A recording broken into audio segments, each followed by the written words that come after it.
So when I became the distributor for Fredenstein, the main thing that they were doing when I was involved with them was 500 series racks and 500 series modules. They had a few rack mount pieces, but the 500 series was the main thing. So when I got involved with them, I was trying to think of, well, how can I get attention, to this line, the 500 series thing. So first thing I did is I bought the name 500seriemodules.com, which I still have. And you can see there's a database there. It's just not current. And then I was thinking, when you get these 500 series racks and you link them all together, I mean, just in a rack, it operates like a console. You put top rack could be your mic pre's, the second one could be your dynamics, the third one could be your cues, and you can adjust them any way you want to. But if you just made a rack that looked like a console, I think that would increase the sales of it. So I was pretty good friends with Sterling Modular, the original owner, and I was running this idea by him, and he thought it was a great idea. And he made a unit for me to use at the Fredenstein booth. And I'll post pictures so you can see it.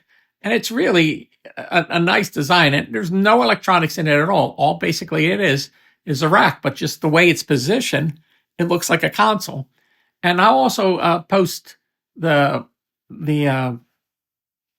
flyer he came out with all the information, the brochure that shows that you could expand on this and make it into a bigger console if you wanted to. And I mean, basically everything would come up to a patch bay, or you'd have them hardwired, and mic pre's go to, it's all wired one way. But it looked like a console, and a lot of people, they wanted that look.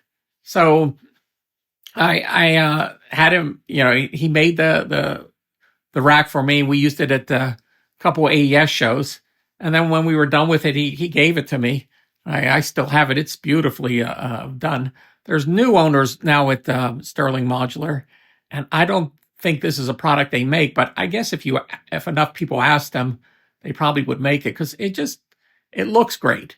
So these are the pictures I have of the brochure and the pictures of the rack. And it's just kind of, when you're the distributor, you have to come up with creative ways of bringing focus to the product that you're handling.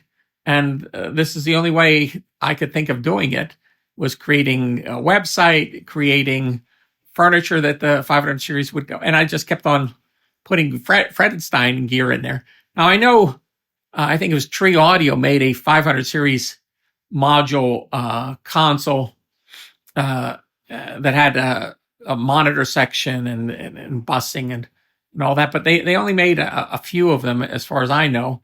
And I know Loop Trotter is another company that makes a 500 series console, and I think they still make them. They're out of Poland. And then there's this other company in England, Interphase, I think it is. But I think there's more of them. But it's an interesting way of creating your console. Just buy the modules, stick them in, and if you get tired of them, pull them out, put other modules in there. But this was a cheap way of doing it, getting that same kind of look in your studio, and having the accessibility. So I'll post these, and there's the story about the 500 series Rex.